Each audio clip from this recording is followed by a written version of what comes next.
जय श्री राधे, जय श्री कृष्ण, जय सिया राम। प्रभु राम का नाम इतना पावन पवित्र है कि स्मरण मात्र से ही पतितों का उद्धार कर देता है। जैसे ही राम जी का नाम आता है, मुँह पे आता है, वैसे समझो आपके सारे पाप भस्म हो चुके हैं। ऐसा ही महात्म राम कथा का भी है। बहुत ही सुंदर कथा है राम कथा के महात्म की। एक बार एक राजा ने गांव में राम कथा करवाई और कहा कि सभी ब्राह्मणों को बहुत सारा दान दिया जाएगा। तो राम कथा करने के लिए अनेकों ब्राह्मण आए। उन ब्राह्मणों में एक अनपढ़ ब्राह्मण भी आया। सोचा कि मैं भी कथा करने बैठ जाऊंगा तो राजा मुझे भी बहुत सारा दान दक्षिणा देगा। कथा उसे आती नहीं थी, तो सोचा कि जैसे सभी पन्ने पलटेंगे वैसे मैं भी पलट दूंगा, क्योंकि वह तो अनपढ़ था। काफ़ी देर तक देखा कि पास बैठा व्यक्ति पन्ना नहीं पलट रहा है।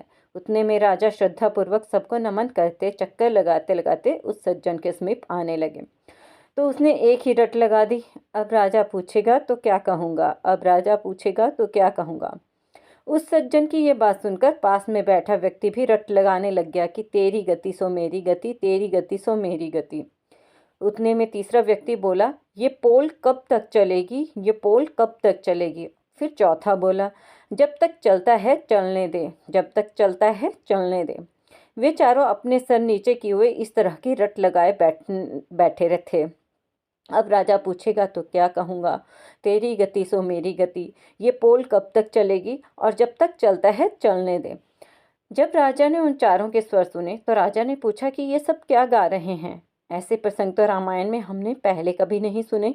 उतने में एक महात्मा थे वहाँ और वो बोले, महाराज ये सब रामायण का ही प्रसंग बता रहे हैं। पहला व्यक्ति है, ये बहुत विद्वान है। ये बात सुमंत ने अयोध्या कांड में कही थी। राम लक्ष्मण सीता जी को वन में छोड़कर घर लौटते हैं, तब ये बात सुमंत कहता है कि अब राजा पूछेंगे तो क्या कहूँगा, अब राजा पूछेंगे तो क्या कहूँगा। फिर पूछा तो दूसरा क्या कहता है कि तेरी गति सो मेरी गति। महात्मा बोले, महाराज ये तो उनसे भी ज़्यादा विद्वान है।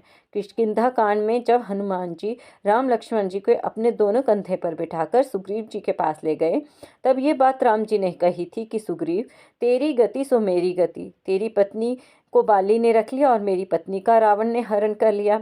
राजा ने आदर से फिर पूछा कि महात्मा जी ये तीसरा बोल रहा है कि ये पोल कब तक चलेगी, ये बात कभी किसी संत ने नहीं कही।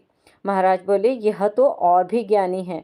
लंका कांड में अंगद जी ने रावण की भरी सभा में अपना पैर जमाया। तब ये प्रसंग मेघनाथ ने अपने पिता रावण से कहा कि पिताश्री ये पोल कब तक चलेगी। पहले एक वानर आया और वो हमारी लंका में आग लगाकर चला गया। अब ये कहता है कि मेरे पैर को कोई यहाँ से हटा दे तो भगवान श्री राम बिना युद्ध किए वापस लौट जाएंगे। तब राजा बोले कि ये इतना बड़ा विद्वान है तो ये चौथा विद्वान क्या कह रहा है। तो वो बोले, महाराज यह तो बहुत ही बड़ा विद्वान है कि कोई इनकी बराबरी कर ही नहीं सकता। ये मंदोदरी की बात कह रहे हैं।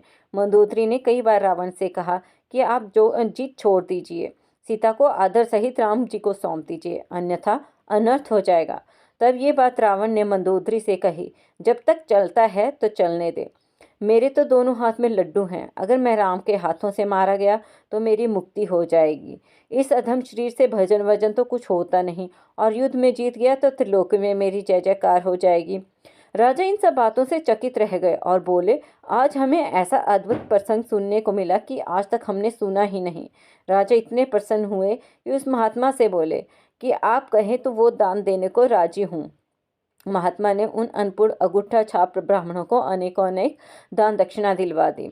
यहाँ विशेष बात यह है कि कोई अज्ञानी नास्तिक कोई कैसा भी क्यों न हो, रामायण भगवत गीता जैसे महान ग्रंथों को श्रद्धापूर्वक छूने मात्र से ही वह सब संकटों से मुक्त हो जाता है। और भगवान का सच्चा प्रेमी हो जाए तो उनकी बात ही क्या, वो तो अनमोल हो जाते हैं। मत पूछिए कि वे कितने धनी हो जाते हैं।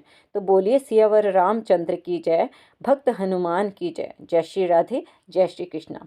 भक्तों, आपको राम कथा का यह प्रसंग कैसा लगा? यदि अच्छा लगा तो कृपया इस वीडियो को लाइक करें, शेयर करें और हमारे चैनल को सब्सक्राइब करें। कमेंट में जय श्री राम लिखें। जय श्री राधे, जय श्री कृष्ण।